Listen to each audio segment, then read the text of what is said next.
Hey everybody, it's GoblinX and welcome back to some more Magic Arena, and today I'm going to be playing another Magic Arena Cube Draft. The Arena Cube, collection of the strongest cards on Arena, tons of rares and mythics. It's going to be a draft format where you don't keep any of the cards you draft, it is just for the fun of the very competitive, very insane gameplay that you can get into. So without further ado, let's check out our pack 1, see what we want to take. So one thing I gotta say right off the bat, aggressive decks, especially mono red, mono white, and Boros, are highly overperforming in this cube, so you need to either play them or keep them heavily in mind and keep your curve really low so you can blow up all those cheap creatures that are going to destroy you. So that being said, if you're exclusively trying to win, something like Legion Warboss, Kyodai, Bomat Courier would be some of the best picks here. That being said, I'm still trying to have some fun instead of just trying to win. So I'm going to go for something that I think is also quite powerful and a little more interesting of a pick, a little cooler in my opinion, which is Ophiomancer.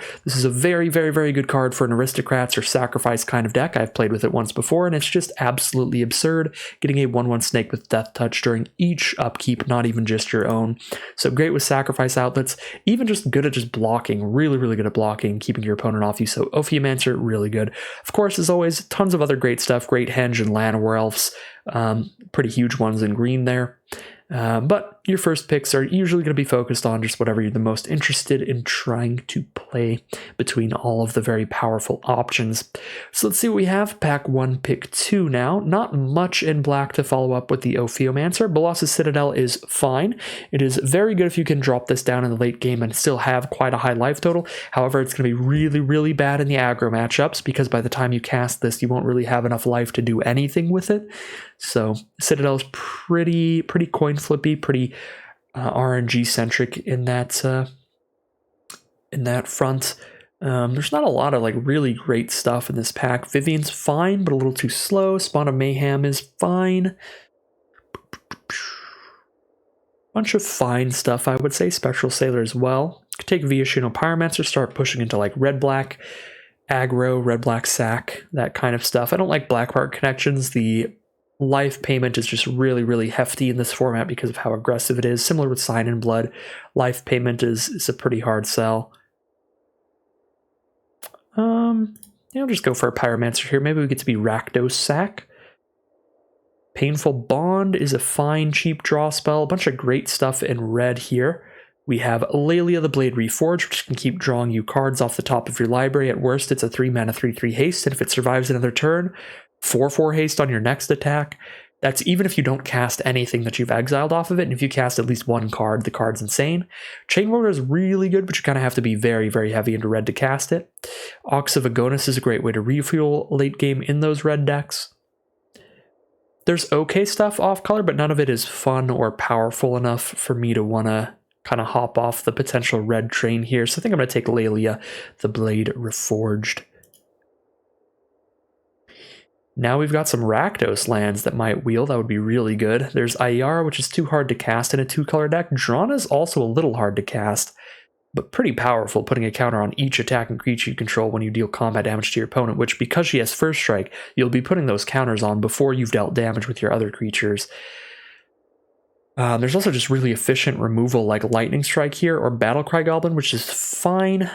2 mana for a 2/2 or 4 mana for a 3/2 haste, and if you're attacking with 6 power or greater, getting a 1/1 goblin alongside it. I think I like a Lightning Strike here, but Drana would also be pretty great.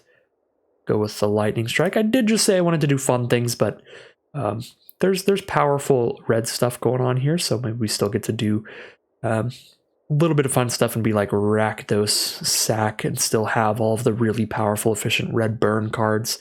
Here's Obosh the Prey Piercer, pretty unlikely to be our companion, but still a powerful effect, essentially a 6/5 by itself that's going to double all of your odd mana cost cards like Lelia. So I like taking Obosh here. It's also early enough we could try to have Obosh be the companion, but it might be a bit slow as a companion, being 3 mana to put in a hand, 5 mana to cast. Infernal Grasp is pretty good too, but Obosh is cooler, potentially more fun.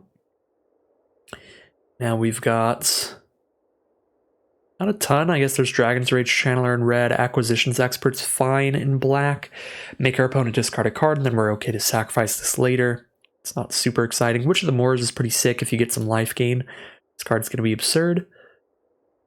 Not going to be a ton of it unless we push into like black-white, which seems unlikely. I'm just going to cut red a bit here. Wow, we see Light Up the Stage, Mephit's Enthusiasm, Pillar of Flame, and Twin Shot Sniper. It's today the draft where I'm just going to show that the red aggro decks are super absurdly good. I guess it is. I like all of these a lot. I guess we'll prioritize the odd mana costs just in case for Obosh, so Light Up the Stage or Pillar of Flame. Not a boatload of card draw in red, but there's a lot of burn, so I think I take the card draw more highly, take Light Up the Stage here. There's Phoenix of Ash, another odd mana cost in red, beautiful, we'll take that. Ultra Ball is fun in the sack deck. With Ophiomancer, it's pretty good, but yeah, red is definitely open enough. We're supposed to go for it here. Take Soulscar Mage or Beaumont Courier here. Both are odd. Both are powerful. The Soulscar Mage can do a lot of damage really quickly, as well as making your spells do -1/-1 instead of direct damage. And Beaumont Courier can refuel your hand, give you a fresh new one later in the game. So both are pretty excellent. I think I'm going to go Courier, though. Really like the refuel ability that it gives you. Sign in Blood and Bolas' Citadel wield, but neither would be great in this this kind of black-red deck. If we are black-red, just take Sign in Blood, I guess, would be better. Ravenous Scroll could be okay, because we're going to be black-red sack, potentially, if we do go that direction. This could get some counters on it. Yeah, and it fits into an Obosh deck. Alright, Goblin Chain Whirler or Ox of Agonas. They're both odd costs, and red is open enough that we might be able to go mono red here with Chain Whirler. I think I'm going to go Chain Whirler because I do already have like a Beaumont Courier to refuel my hand, Light Up the Stage for some card draw, and Lelia for some card draw. But I could see the argument for Ox of Agonas. It's also a great card, but I will take the Goblin Chain Whirler. Now we can take a black-red duel in case we play a little bit of black.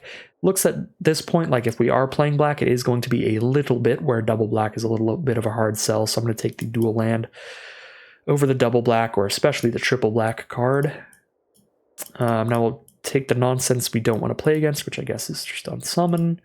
We did wheel the Witch. If that ends up being any good, probably not. Alright, and then Slam Dunk Ambergris. It's an odd mana cost for Obosh. It's also an incredible red card. Another card like Beaumont Courier that keeps refilling your hand. The specialized effects on this make it do a ton of damage really quickly. Make it a 4/3 haste and do damage to your opponent for each card you discard. So we'll take Ambergris, maybe wheel the Dragon Skull Summit. If not that, there's not much else for us. I guess Cryptbreaker or Stonecoil Serpent. Now we are in pack 2, pick 2. We've got a Sokenzen, which is going to be a land that helps us not flood out. We can still get a little extra haste damage in with it later. I don't think Ogrehead Helm is a very high pick at all. It's just very fine, very filler. So we can probably wheel it. So I'm going to take the Sokenzen, and we either wheel Ogrehead Helm, Shambling Ghast, or if we wheel anything good off color, we just jump onto that. We could go for Boros here, take like a Wandering Emperor or Thalia, and just drop the black immediately, but I think I'd rather just take the great red stuff first till that all dries up. Grim Lavamancer is incredible in mono red. If you have a lot of cards that are going to fuel your graveyard quickly, then this can start dealing damage to your opponent's creatures, getting them out of the way, or just dealing damage to your opponent's face. Experimental Synthesizer probably more likely to wheel than Lavamancer. If neither of those wheel, maybe we get the Priest of Forgotten Gods, still get to play a bit of a sack deck here. Alright, no more red in this pack, so we've got to take something in black, and Tenacious Underdog is great in an aggro deck. 2 mana for a 3/2 worst case scenario, and has a bunch of extra playability, letting you recast it from grave for 4 with haste, and attack your opponent over and over again, draw a card every time you do that. Underdog is sweet in aggro. I will take that. There's a Field of the Dead here too, which is a little sad. Seeing Field of the Dead late, because that's a card I like to take early and just go for it. Alright, here's Unholy Heat. 1 mana for 2 to a creature Planeswalker, and if you have Delirium, it does 4, so if you have 4 card types in grave. Sweltering Suns is a Wrath, which is not good in an aggro deck, and Stensia Uprising is too slow for an aggro deck. Power Word Kill would be fine, but we're like guaranteed red and only probably black. Alright, we've got Spikefield Hazard, Magda.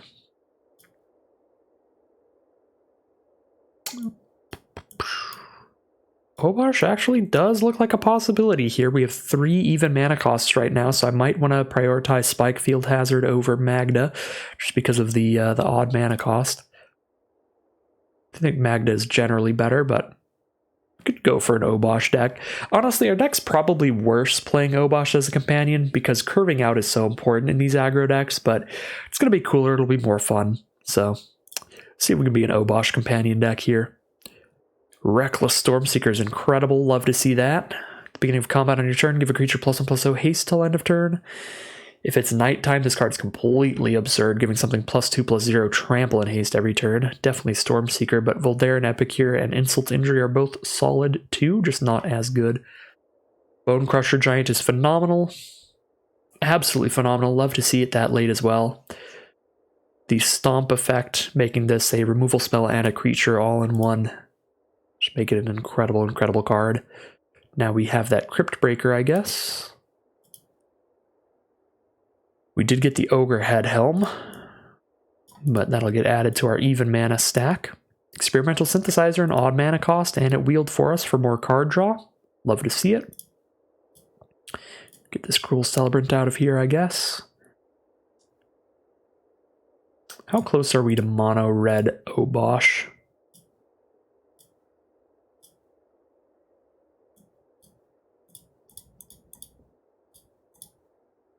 $14 cards? Probably not going to be mono red Obosh. We could be black red Obosh. I guess this is an odd mana cost. We could be black red Obosh or mono red with Obosh in the main deck instead of the companion slot. It's probably the two decks we're bouncing between here.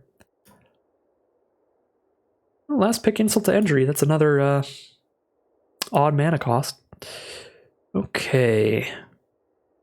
Devil's Play is an odd mana cost, so we'll pick that up, and maybe we can wheel the Egg, which would be a really fun one if we don't go for the Obosh. So Devil's Play it shall be. Gutterbone's great for the Rakdos aggro. Chadar fine for the sack deck, but we didn't really end up going that way. So Gutterbones or Devil's Play, really, but I'll go for Devil's Play.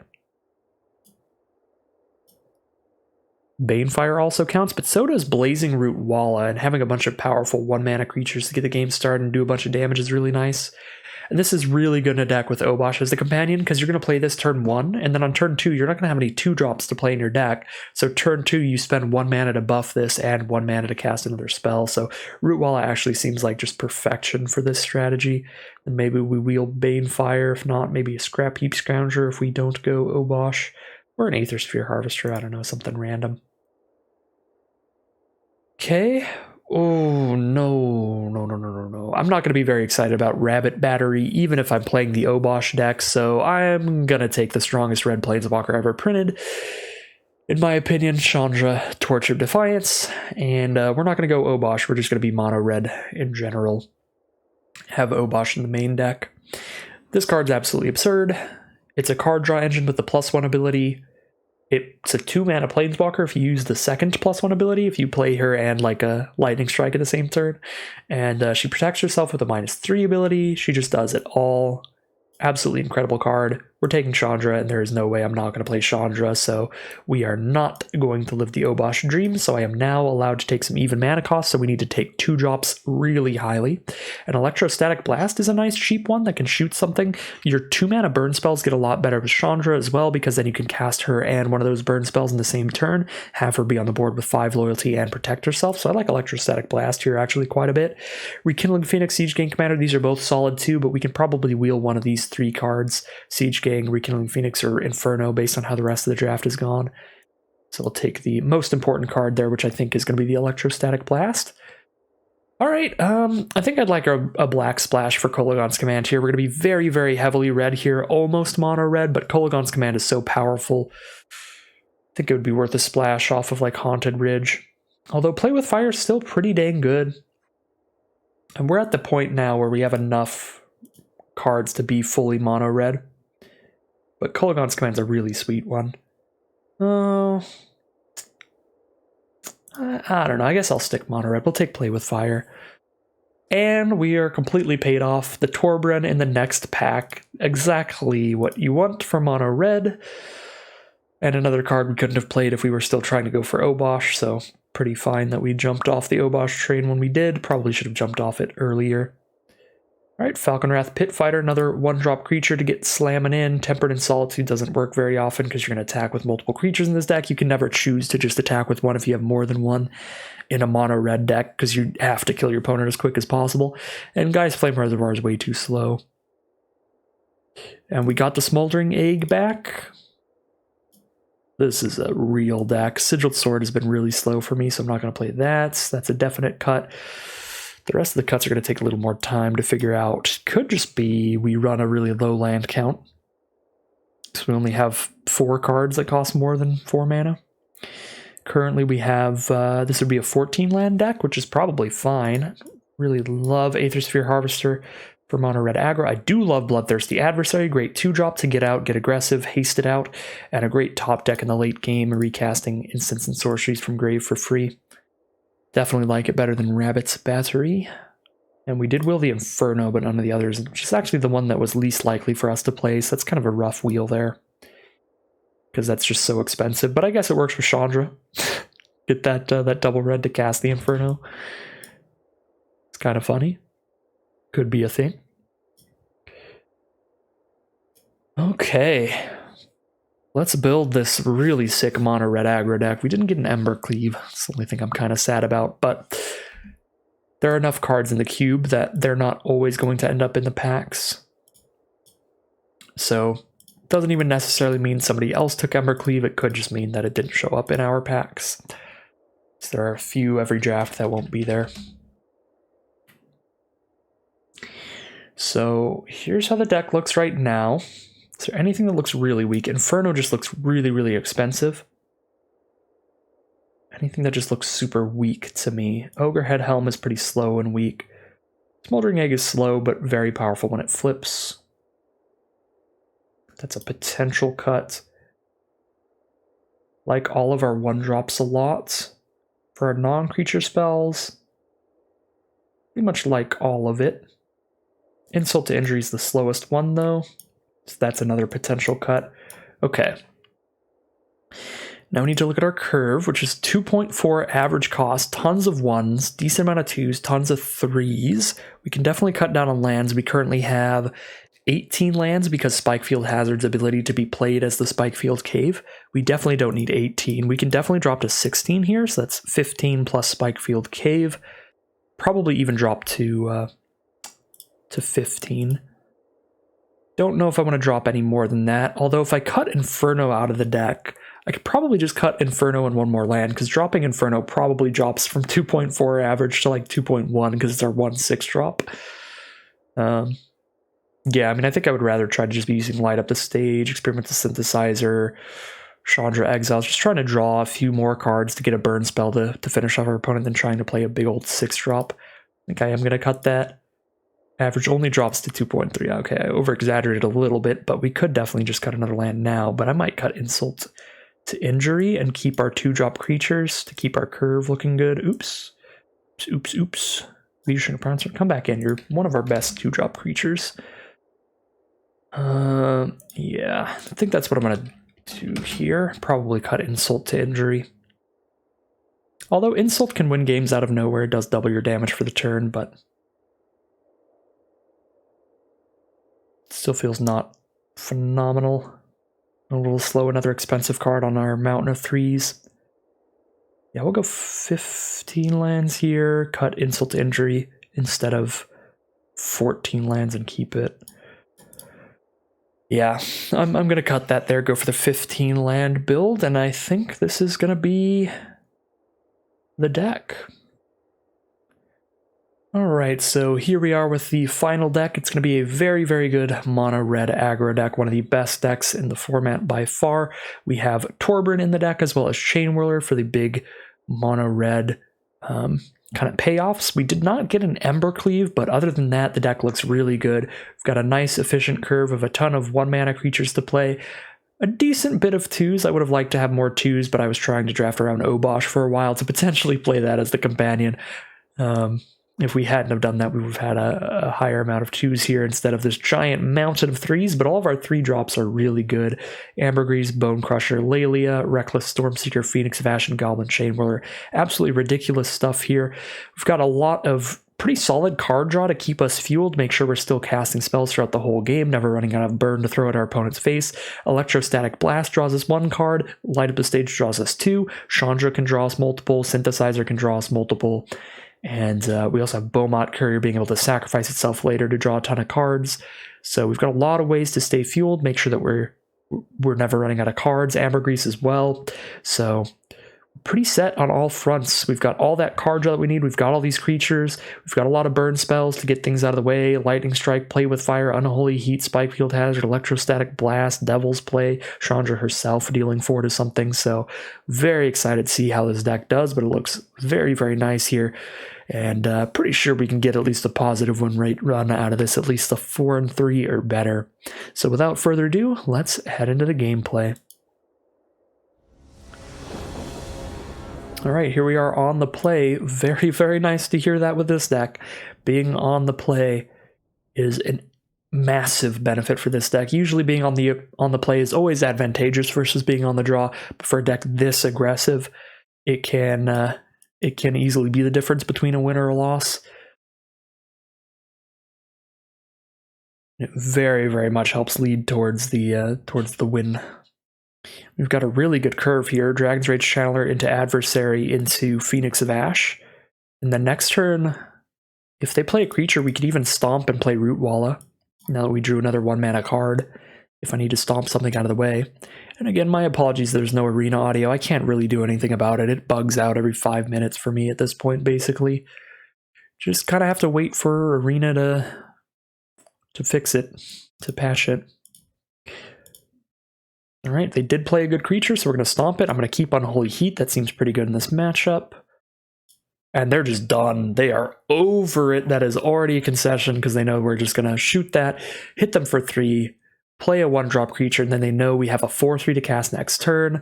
They're like, yep, mono red deck on the play. They burned my creature that I was going to use to try to get an army to block with, and they're over it. It is definitely a frustrating matchup to play against. It is the best deck in format. You're going to see a lot of red and white aggro in this format.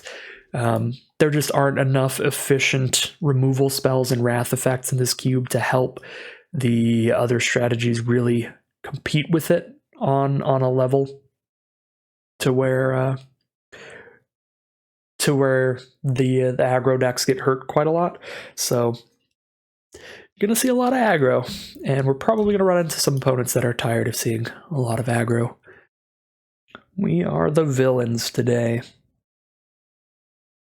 Okay, game 2, we're on the play again. No 1-drop and no 2-drop creatures. Actually really rough for a hand on the play in a mono red deck, especially this deck. We've got a lot of 1s and some 2s. I think as powerful as my later game plays are, I feel like this hand might be a mulligan just so that we can actually get things going here. Get the ball rolling. Well, we've got a 2-drop now, at least. And we've got a lot of cheap burn, which I definitely like. Opponent is on white. They start with Lunarch Veteran. That is unfortunate, because that is going to gain them some life. And if we kill it, they can just bring it back from grave anyway.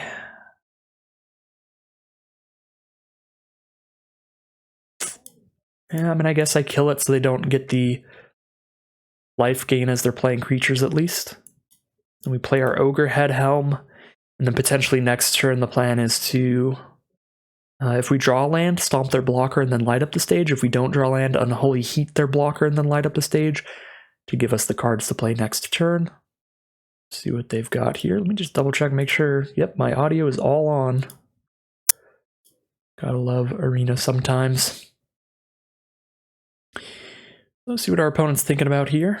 It is their second turn, so they haven't played their land for turn yet. So if they don't have anything else to do, they can still just go plains and then play the Luminous Phantom from their grave. Actually don't really need to shoot that if that's going to be their play for the turn, because it'll just be a 1/1. They're not going to block the 2/2 well. So we can still just attack in and light up the stage most likely, unless they just want to chump block, which is possible. They are against the red aggro deck. Chump blocks would be fine. I would hope they don't. Okay, they don't chump block. That is awesome for us. If they did, I'd have to just play a 3 mana light up the stage here most likely. So 1 mana light up the stage and see what we get here. Land. That is far from ideal. That is not what we wanted to see. But we've dug those lands out of the way for our next draws to potentially be good. There's a Llanowar Visionary from our opponent. They will draw a card off of that, but I can stomp that to keep them from mana ramping. So opponent is on green-white here.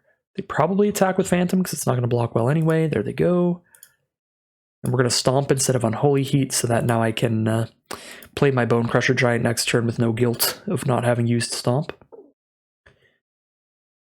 Ooh, Ambergris. That is a very good draw. That is exactly the kind of draw we're going to need here, because we're going to need to refuel pretty soon. We are running out of stuff to do. And now I can do that without sacrificing my Ogre Head Helm. I can just discard my hand and draw 2. So if we find an opportunity to use Unholy Heat here, we're absolutely going to do it, so that I just go, ooh, Indestructible Tusky. Yeah, I guess we're going to Unholy Heat the Luminous Phantom so that they don't draw the card here. And then next turn we're going to go probably Mountain, Ambergris, Lavamancer, just dump the hand out and then draw a new one. Ambergris is so good here. Ooh, and an Obosh coming up with 3 odd mana cards on board, one of them being a Grim Lavamancer. Making Grim Lavamancer do extra damage is pretty absurd. Deal 4 to any target with Grim Lavamancer. We've got the 3 cards in our graveyard for the Lavamancer's effect. Felidar Retreat from our opponent can get them a 2/2 blocker this turn, and then they'll still have a mana up to play another blocker of some kind, but Tusky does not block here because it has to attack. So we're just going to take that damage, let them draw another card. They can have as many cards in their hand as long as their life total is 0. So Obosh, hold up Lavamancer, and that should probably find lethal this turn. Lavamancer can shoot the Cat Beast, and then we hit for, oh my god, we hit for like 5,000 damage here. Not literally, but close enough. Because these are both doubled. Yeah. They're going to take 16 damage that turn. Went from 12 to -4, I think. And that's going to be 2-0 to start it off. Alright, here we are now in Game 3, undefeated so far, with the ridiculous mono-red aggro deck. Definitely one of the menaces of the format. One of the pillars of this cube format.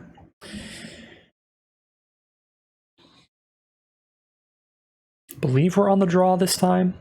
Yeah, opponent is on the play, which is definitely going to be helpful for them. And they do a turn 1 Hopeful Initiate, which I'm just going to shoot right now because that thing can do some nasty stuff. I guess I could shoot it during their turn, but then if they have Shelter or something, that'll be really bad for me. But this way, if they play a better card, I shoot the better creature. Like if they go for a Luminarch Aspirant or something. Alright, I'll take the 1 damage. My life total is not particularly relevant. Alright, and they don't have anything else to play. Maybe they can counter this unless I pay 1 or something. Nope.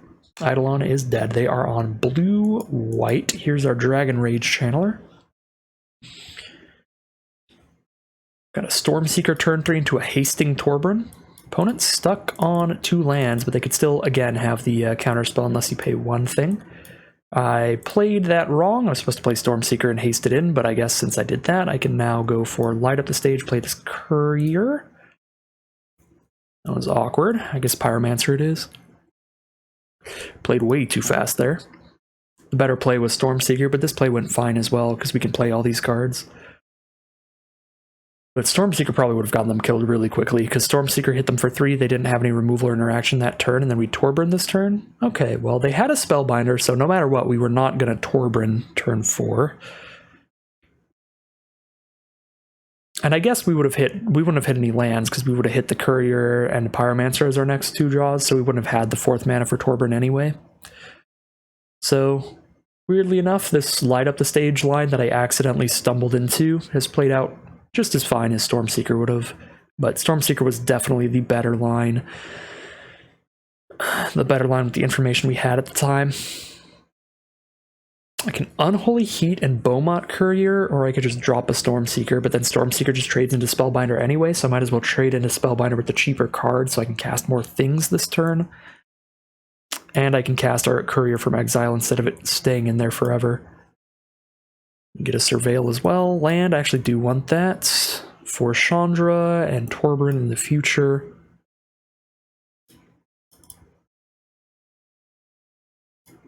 Oh yeah, but it just gets exiled under Courier. Whoops. Maybe it would have been worth not attacking with Courier that turn so that I know I hit the land here. The plays this game have been super loose. Meat Hook Massacre for 2. That is pretty devastating. But it doesn't gain them life anymore. Could sack Courier, but I have to discard my whole hand to draw that mountain, and I don't think my whole hand is worth 1 mountain. Because then I get rid of what I wanted to play with the mountain anyway. So we might have just killed them by now if I just went for Stormseeker, because we still would have burned off the Spellbinder. Wow, now a Skyclave Apparition. Luckily we've got the Devil's Play now, but opponent is really getting in there. Or getting back in there. Alright, goodbye Skyclave Apparition. Hello 3/3 token on our board. 3 cards in hand to 3 cards in hand. All of our cards in hand are pretty high impact. So if their hand isn't also excellent, we're looking pretty good here. Sorin the Mirthless. Well, that is excellent, I would say. If we get our 1 mana for Chandra, we can definitely kill Sorin. Because we shoot the blocker they make, but they're not going to make the blocker. They're just going to +1 draw a card. We did get the Chandra mana, but I don't think we can actually kill Sorin by playing Chandra, because Chandra doesn't actually do any extra damage to the Sorin. So I think we actually just Ambergris so I can attack a Sorin for 6, or maybe I just attack their face for 6 with Ambergris here. That's probably better. Yeah. Attack our opponent's face for 6, and the next turn Chandra just deals 2 damage to them. We just play Chandra, and even if they have infinite lifelinking blockers, we can just do the +2 or the +1 and deal 2 damage to our opponent. Kaya the Inexorable, that's fine. That doesn't gain you any life. So Chandra will be game.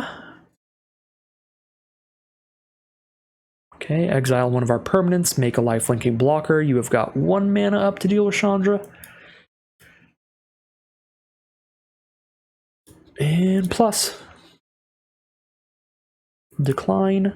And there we go. We are going to find the win there. Even with some really loose plays this game, the mono-red aggro decks are just so incredibly powerful in this format. We're still just going to cruise to a victory there and be 3-0. All right, we're on the play again here in round 4, and we've got a pretty nice curve. We have a 1-drop and a 2-drop. Turn 3, we'll just play another 1-mana card, but then we have a Torbryn on turn 4.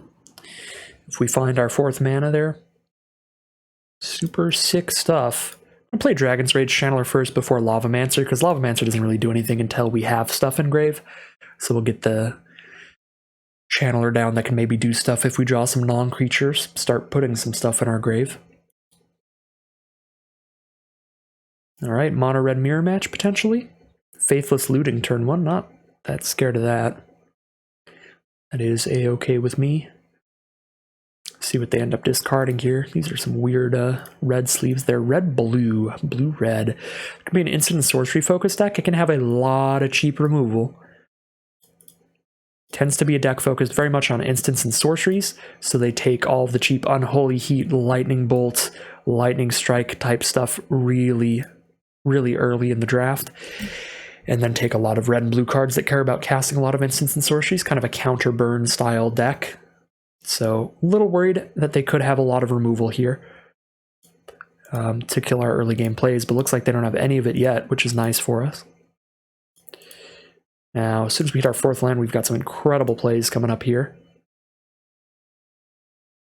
And this Unholy Heat is pretty much going to guarantee Lavamancer's active next turn if they play a good blocker.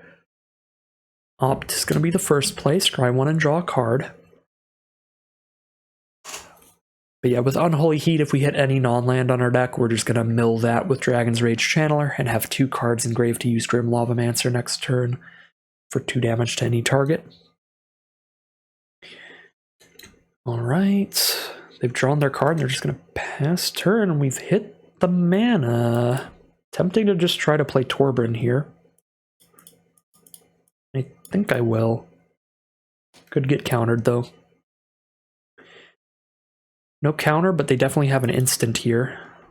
Kill something on board at instant speed, maybe bounce Torbran back to hand to take a lot less damage. Otherwise they're taking 10? Oh my god. They're just gonna take it all. They're at 4 life now. Against all of this. They could play a Sweltering Suns to deal 3 to everything, but I don't think Red has a 4-mana Wrath to deal 4 to everything, so Torbran would survive that, and then Torbran would kill them single-handedly. So that's the concession, that's the victory. It's going to be 4-0 now. For the menace of the format. The aggro deck, mono-red aggro. And we get a Tainted Adversary as our random rare reward. Kind of fitting. Kind of fitting, because we are the villains. We are tainted today. Here we are, round 5 now on the play. Turn 1 Root Walla, Head Helm. We've got the burn and the card draw.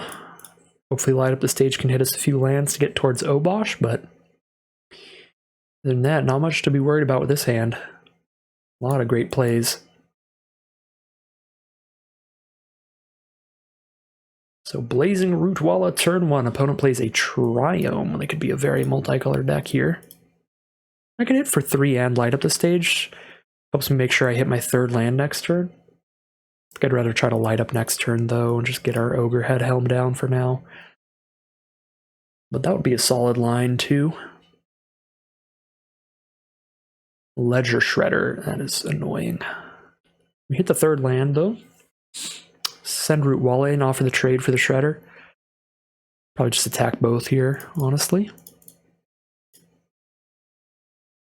They block the Ogre, we shoot with Electrostatic Blast. They block the Root Walla, we just kill it.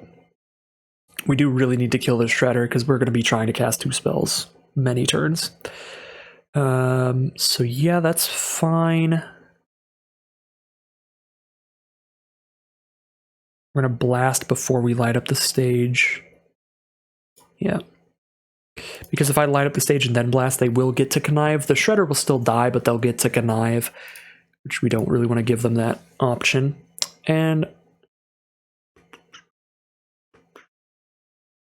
I guess blast before light. The one problem with this is that now whatever I exile off Electrostatic Blast is gone forever. But that's okay. Keep them from conniving. Next turn we have Dragon's Rage Channeler, Stomp as the line. They're just going to settle the wilds. Definitely looking pretty multicolored there. Blue, green, red at minimum. Definitely playing Sokenzen as a land. We're going to need 5 for Obosh. So let's go Dragon's Rage Channeler, buff Root Walla and Stomp here.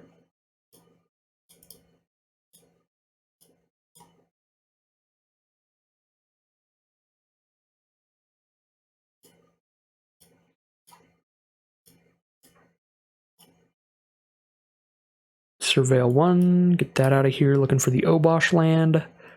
And putting an artifact in grave for Delirium.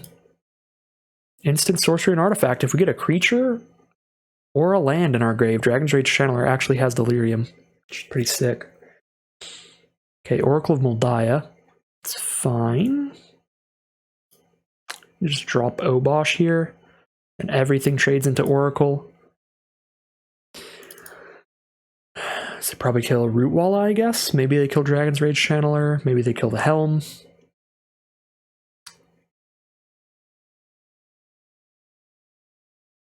Could even sack the Helm, discard a Phoenix, and draw multiple new cards. They're going to go to 5 here. This makes me feel like a Wrath is coming if they're just going to not trade Oracle off here. So let's draw the cards, yeah. Draw the cards, have a Phoenix engrave waiting. And a fresh new hand, and again, now we have a creature engraved, so Channeler's in the sky. And all the creatures we drew have haste as well, which means we can pretty handedly win through a Wrath. So Supreme Will's going to dig for an out here. I forgot to be looking at the top card of their library because Oracle lets us do that. Alright, Dragon's Rage is lethal in the sky. So we just attack with that, double damage. And they are at -1. And that is going to be 5-0 now.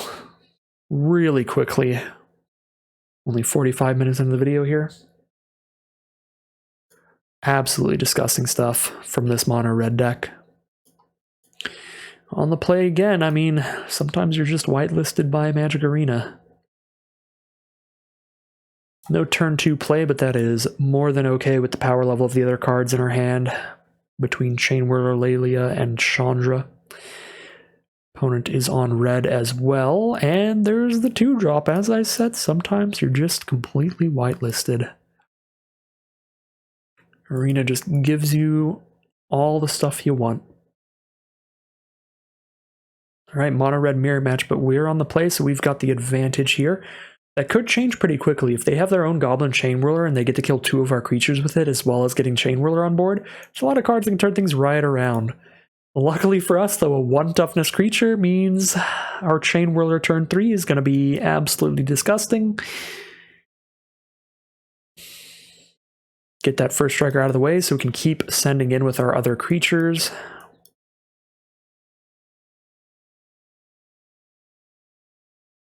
They have a Chainwhirler of their own. That would be their biggest way to get back in this game. Nope, just a Stormseeker.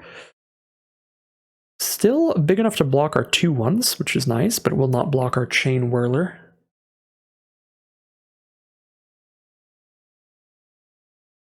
Okay, we've got an Unholy Heat now. I could Electrostatic Blast, Unholy Heat, hit for 3, 4, 5, 6, 7.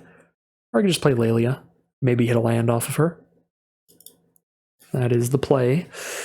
Attack with 2 3/3s, and we do hit the land off of her, which is insanity. 6, 7. I guess I could have attacked with everybody, because if they blocked one of the 2/1s, we'd be dealing 8.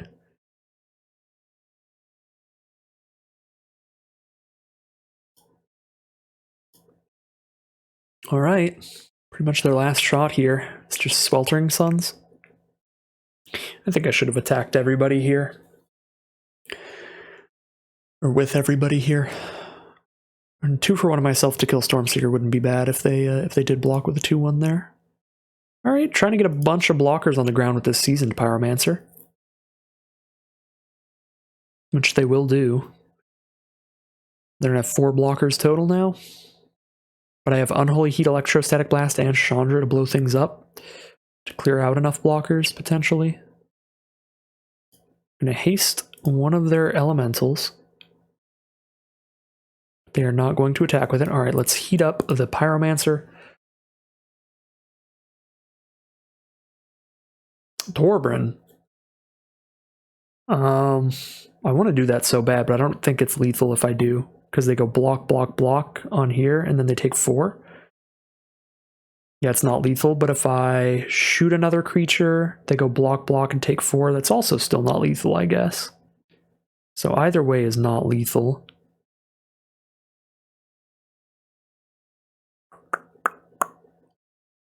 Sure. We'll just play the Torbran.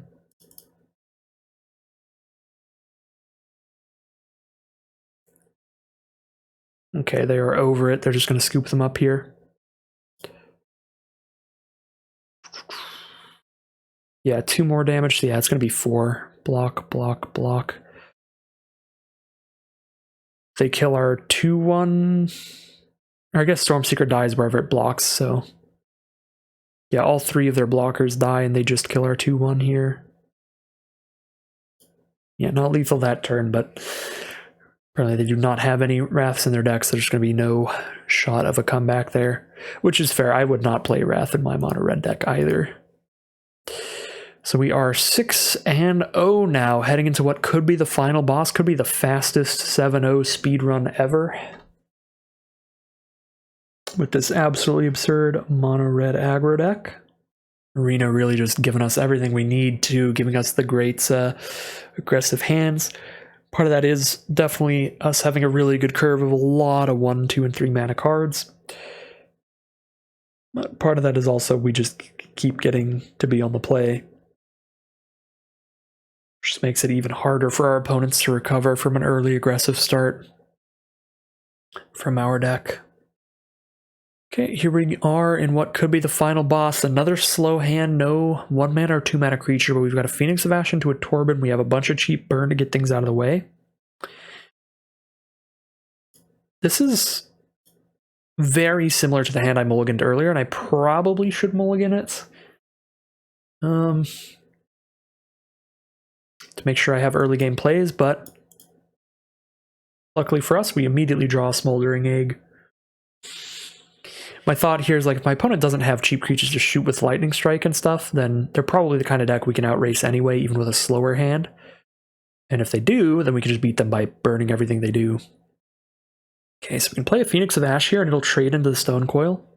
Or I can start working on the Smoldering Egg here by blasting the Serpent here. I don't love trading into the Serpent with the Phoenix of Ash, so let's blast it. Get some counters on the egg. Pass turn. We are blue, white, green.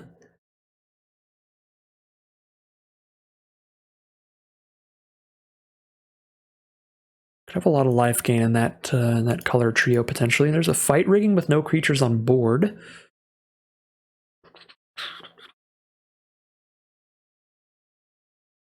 Ooh, Laelia? I'm gonna go for Laelia here. If we hit a land, we can play it off. Or if we hit a 1-drop, we can play it by playing land. That's a 3-drop. Okay, that's fine. Laelia's still gonna be a very big attacker next turn if they don't kill her immediately. And she still did 3 damage, which is more than any of our other plays would have done. Felidar Retreat with no landfall for the turn is very fine. Probably play Torbran here and attack with Laelia, although then that makes a lot of plays that I couldn't cast off Laelia. Maybe it's Phoenix of Ash attack Laelia, then I can still play any 2-drop I hit off of her, and we can play Torbran next turn for almost definitive lethal. Okay, now we've got Lightning Strike up.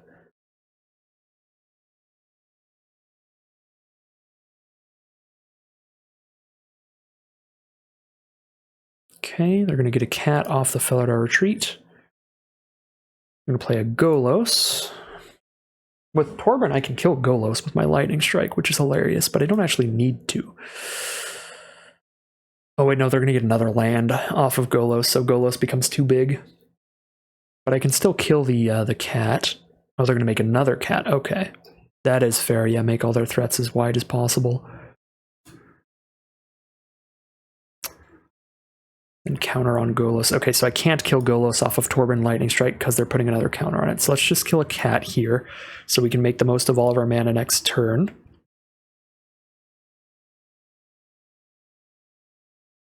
And it makes Laelia bigger as well. Forgot about the whole exiling things, but that's fine. Now we drop Torbran. Attack with both of these, see what we get off Laelia. Another land. Wow, this is a lot of lands for our deck. They can double block kill Laelia here, but we'd kill both their creatures, so they don't. They just chump block.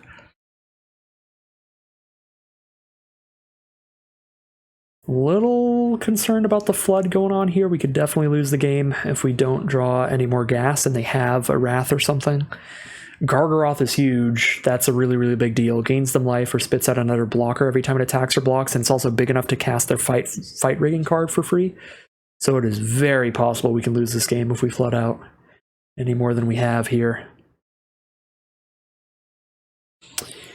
It definitely looks like what is it? Playing the Lightning Strike during our turn because of our Electrostatic Blast trigger would have ended up better for us. I forgot about the Electrostatic Blast trigger, but even if I remembered it, I probably would have still done it during their turn so I could cast whatever I hit off Laelia. Yeah, unfortunately this is an absolute recovery because Vraska is the card off fight rigging, which means they get to kill Laelia for free. Almost definitely no way to win this game now. That was the big recovery turn because the stupid Gargaroth has reach and everything. Yeah, I'd probably scoop up by now if I weren't recording, but we'll stay in it. But our shots of victory are 1% or lower. Basically.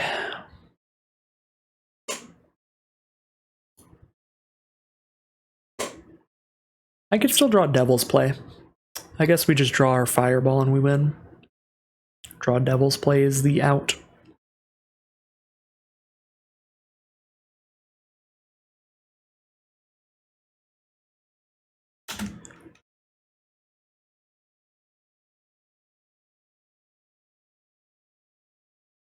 Yeah, they are gaining a ton of life now. It's just like a one turn from victory kind of game. The Golos Field of the Dead deck.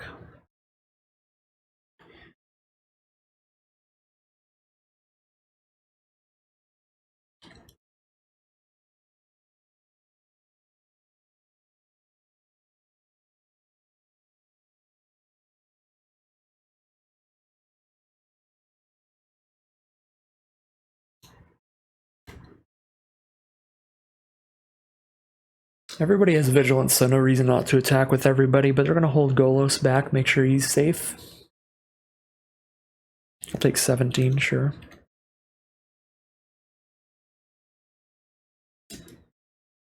That is not Devil's Play.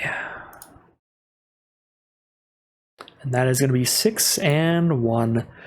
Unfortunate one there.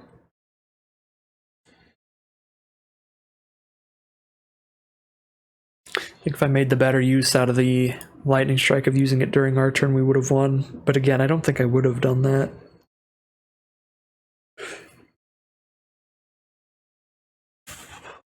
Because if we drew anything as our draw for turn or off of Lelia, we wouldn't have the mana up for it anymore.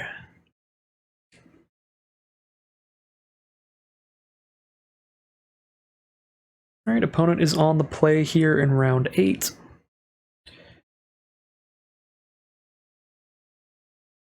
This is a snap keep.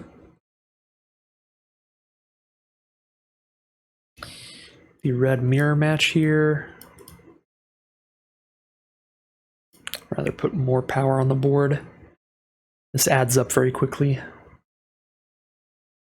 Mephit's Enthusiasm. Kill that. Their next creature is going to be massive, but we can just lightning strike it. Their creatures aren't going to be big in their mono red deck. Play Adversary here. Next turn we can go Helm and Courier.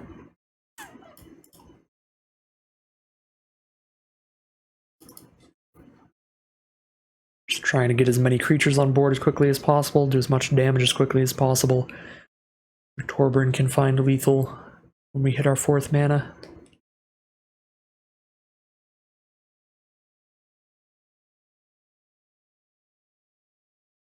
Pilgrim's Eye. They are almost definitely not mono red if they're playing Pilgrim's Eye. Red-black it is, okay.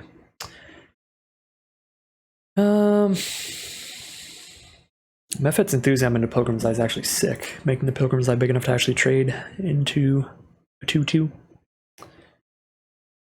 Light up the stage here. I just go Beaumont Courier, attack both, light up the stage. But also Lightning Strike Beaumont Courier and just get in. But then their next blocker is going to stick around. Go for this. I don't know if it's super right.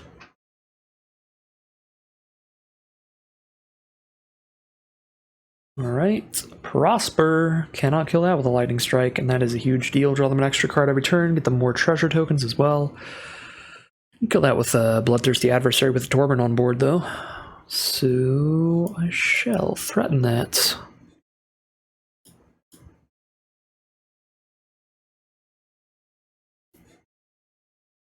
Four damage to your face, or trade into Prosper. 4 damage to the face it is. Shadar. Things are going to run away from us real quick if they can keep getting Prosper value. Draw 2 cards per turn instead of 1. As always, if you don't have removal for the thing that's letting them draw 2 per turn, it's going to put you in a pretty unwinnable game pretty quickly. Stomp kills Prosper. Stomp does kill Prosper, so I think we go for that here. Beaumont Courier's going to trade into Jadar. Then we light up the stage. Do they have instant speed removal for Torbern here off their treasure token? No. Maybe for Courier, though.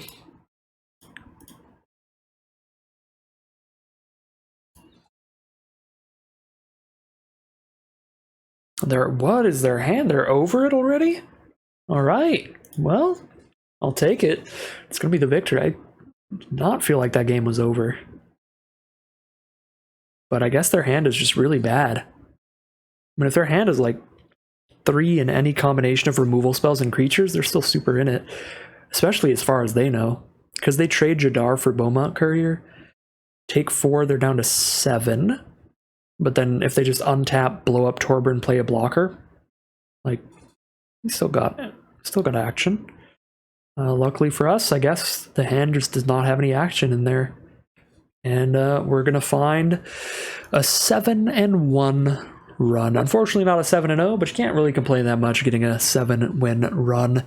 And we really got to show off the aggro deck in the format doing its absolutely disgusting stuff. Again, mono white, mono red, Boros, or any white-based or red-based aggro deck. You want white or red to be your primary color, and then be like, you know, primarily white with a bit of black, or primarily red with a bit of black. I think those are the 3 best aggressive colors, red and white. Number 1, black is a solid support aggro color with all of its 1 mana 2/1s and 2 mana 3/1s and stuff. And yeah, they're just the best decks in the format, in my opinion. You can still play a lot of other decks and have a lot of fun with them, as you've seen in my other drafts if you have checked them out. If you haven't checked them out yet, you definitely should. We've played a variety of decks, gotten some 7-win runs with some different strategies, some white-black sacrifice decks, some aristocrats decks, blue-white control deck, a lot of stuff like that. But I do think every deck you make has to be really prepared for your opponent to play a lot of aggressive 1 and 2 mana creatures. You need to have your super cheap removal at the ready, even if you're playing your control deck. If you take a look at the blue-white control deck we played, we had a ton of 1s and 2 drops even in the control deck, because that is just how skewed towards aggro this format can be. But yeah, pretty nice run here. Super nice deck. We get some great rewards here. Approach of the Second Sun and Angrath. Those are some pretty cool ones. And of course, getting a net positive in gold by quite a bit. Getting 6,000 gold out of this. And yeah, pretty great draft. Well, I hope you all enjoyed the video as much as I enjoyed drafting today. If you want to see more videos like this, make sure to like, comment, and subscribe to let the YouTube algorithm know to send you some more videos in your notification feeds or your recommended feeds. And we've got some great stuff on the horizon as always. Tomorrow is the Wizards Presents. That is going to be Wizards announcing all of the Dungeons & Dragons and Magic the Gathering news for the next year, all of the upcoming products. We already know that a Lord of the Rings set is coming next year, so we might get a little information on that. We are definitely getting a lot of information on Dominar United, the set coming out in September, and we're going to get to hear the names of the sets coming out next year, so we get to hear what's happening, where we're going after Dominaria and the Brothers' War this year. We get to hear where the story's going after that, which could be very cool to hear what planes we're going to, what conflicts we might be doing. So really exciting news tomorrow, so I'll have a reaction video up for that. Or if you want to check it out live, you can check my Twitch channel out in the link in the description below, where I will be reacting to it live, or you can just go to the official Magic Twitch channel. They'll be live streaming the announcements tomorrow. Other than that, as always, tons more Arena Cube on the horizon, tons of drafts coming up. Kaladesh Remastered drafts back in a little over a week now, or a little less than a week now, so we'll be doing some of those. So yeah, just stay tuned if you're interested in any of that. But as always, thank you all once again for watching, and I'll see you again soon for some more Magic Arena.